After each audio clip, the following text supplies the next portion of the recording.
का क्लास 5 का lesson number 1, जिसका नाम है प्यारे बच्चों सिस्टम यूनिट। तो आइएगा शुरू करते हैं। कंप्यूटर के मुख्य 3 भाग होते हैं, इनपुट डिवाइस, आउटपुट डिवाइस और सिस्टम यूनिट। इससे पहले क्लास में हमने पढ़ा था कि इनपुट डिवाइस और आउटपुट डिवाइस क्या होते हैं।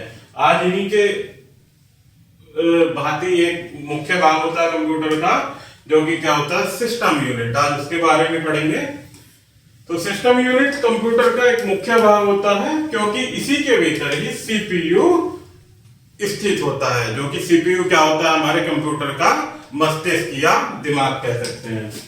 तो motherboard, battery, power supply unit, मुख्य memory, CPU, input output ports, hard disk, disk drive, expansion slot, ये सभी क्या है प्यारे बच्चों कंप्यूटर के भाग होते हैं सिस्टम यूनिट के।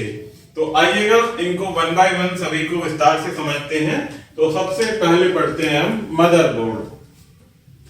सिस्टम यूनिट में फाइबर की कांच की एक प्लेट होती है, इसी को हम क्या कहते हैं प्यारे बच्चों मदरबोर्ड। यह प्रिंटेड सर्किट बोर्ड यानी पीसीबी होता है, प्रिंटेड सर्किट बोर्ड यानी पीसीबी। अर्थात इस प्लेट में सभी इलेक्ट्रिकल सर्किल छपे होते हैं।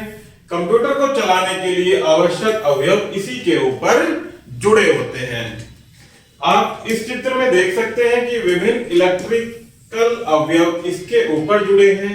क्योंकि फाइबर कांच में विद्युत धारा प्रभावित नहीं होती, इसीलिए अवयवों में पारस्परिक विद्युत प्रवाह का खतरा नहीं रहता। ये जो प्लेट है प्यारे बच्चों जिस पर ये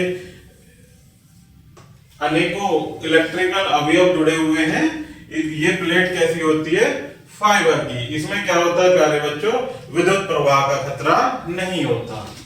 नेक्स्ट है बैटरी।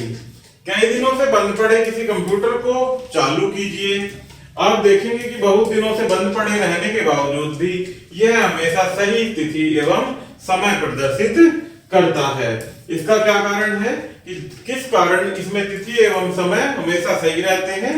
इसका कारण होता है प्यारे बच्चों सिस्टम यूनिट में स्थित एक डिवाइस, जिसे हम क्या कहते हैं बैटरी। बैटरी डायरेक्ट करंट अर्थात दिष्ट धारा की आपूर्ति करती है और बैटरी द्वारा प्रभावित इस विद्युत धारा के कारण ही कंप्यूटर की घड़ी निरंतर चलती रहती है। किसके कारण?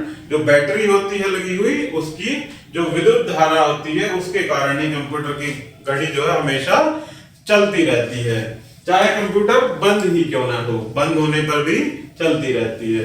नेक्स्ट है प्यारे बच्चों हमारा पॉइंट पावर सप्लाई यूनिट। बिजली से चलने वाले प्रत्येक उपकरण को कार्य करने के लिए विद्युत आवश्यक होती है। कुछ उपकरणों में 5 वोल्ट तो कुछ में 12 वोल्ट की विद्युत की आवश्यकता होती है।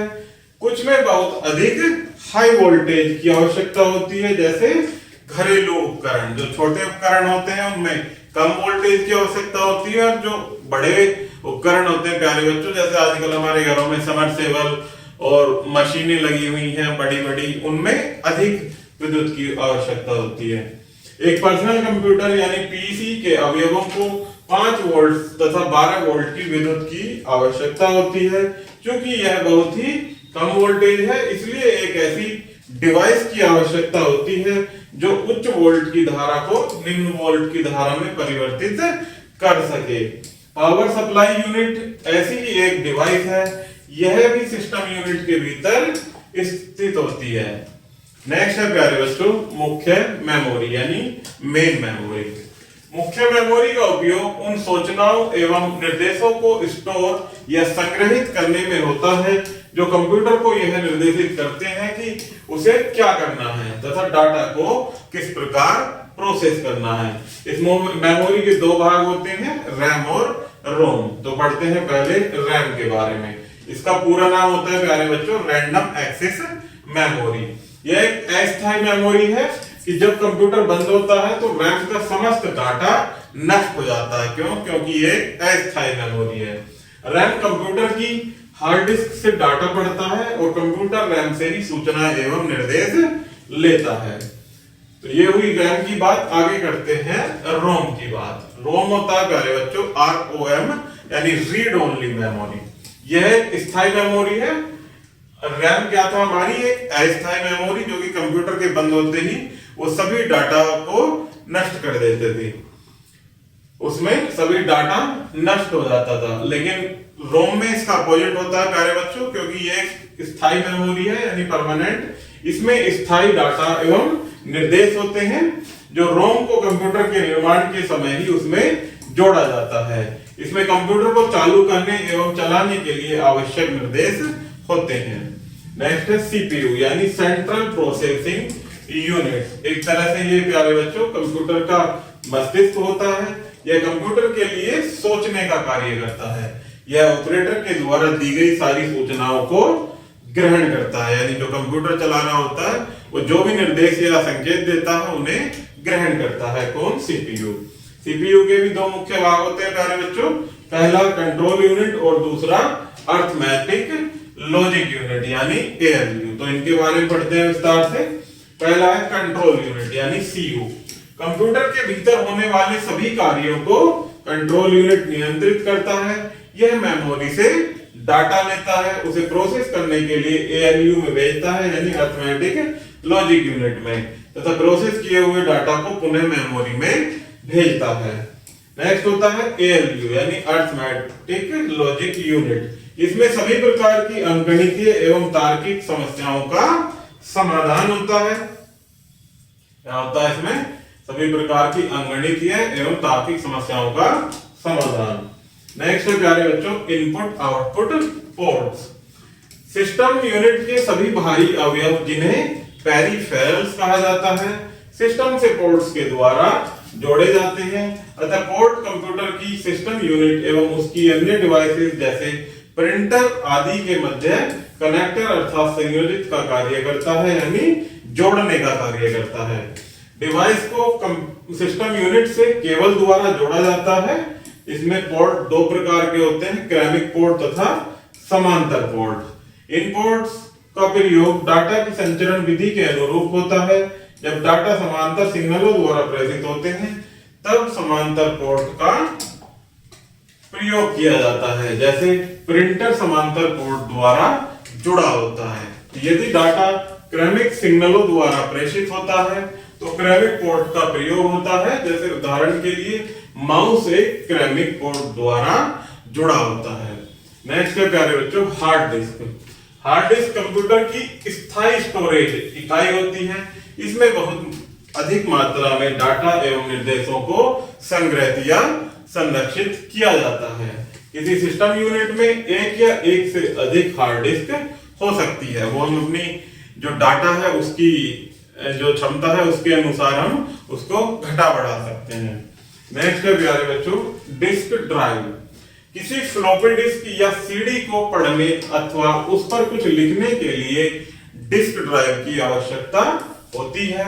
फ्लॉपी डिस्क या सीडी को ड्राइव के भीतर डाला जाता है। एक ड्राइव के प्यारे बच्चों तीन भाग होते हैं।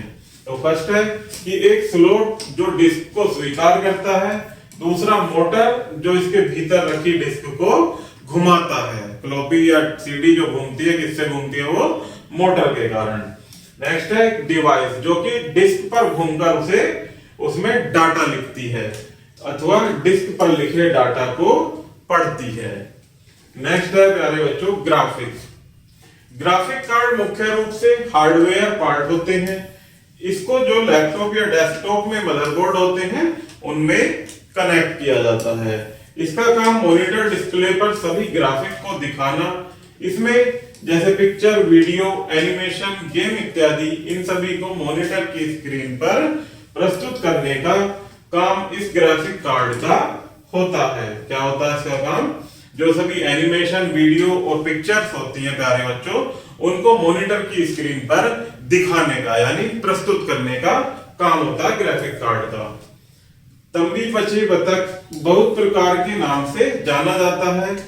Video card, graphic adapter, display adapter, video control इत्यादि नाम शामिल हैं। ग्राफिक के ये क्या है प्यारे बच्चों? अन्य नाम।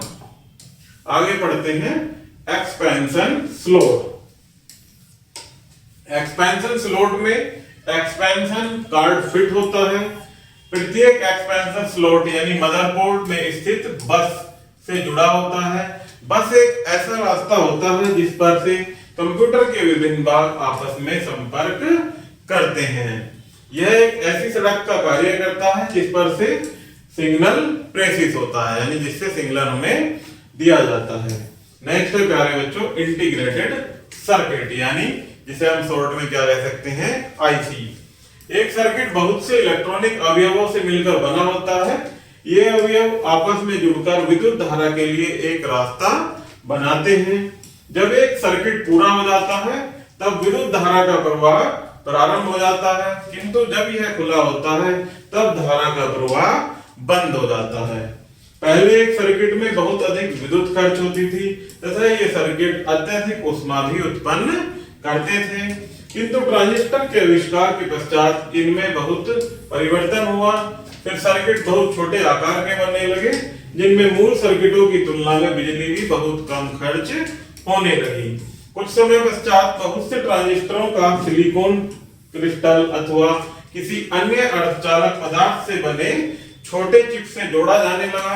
ऐसा सर्किट क्या कहलाता है प्यारे बच्चों, इंटीग्रेटेड सर्किट या आईसी कहलाया। एक इंटीग्रेटेड सर्किट कुछ इलेक्ट्रिक अवयवों जैसे ट्रांजिस्टर्स, रेजिस्टर्स तथा कैपेसिटर्स यानी जो संधारित्र होते हैं उनसे मिलकर बना होता है, या उनका एक संयोग होता है। जो आपस में तारों से जुड़े होते हैं उसे चिप कहते हैं। कंप्यूटर के निर्माण में दो प्रकार के आईसी चिप्स का प्रयोग होता है। कौन कौन से चिप्स होते हैं वो, लॉजिक चिप्स और एक मेमोरी चिप्स। लॉजिक चिप्स का प्रयोग अरिथमेटिक लॉजिक यूनिट यानी एएलयू में होता है प्यारे बच्चों, जहां पर गणनाएं की जाती हैं। मेमोरी चिप्स का प्रयोग मेमोरी में डाटा तथा निर्देशों के संग्रहण में यानी उन्हें संरक्षित या स्टोर करने में होता है। मेमोरी चिप्स या तो रोम चिप्स होती हैं या फिर रैम चिप्स। ये होती है हमारी लॉजिक चिप्स और ये होती है हमारी मैजिक चिप्स। तो प्यारे बच्चों इस प्रकार से हमारा ये लेसन यही समाप्त होता है। आई होप कि आपको यह वीडियो जरूर पसंद आई होगी। धन्यवाद।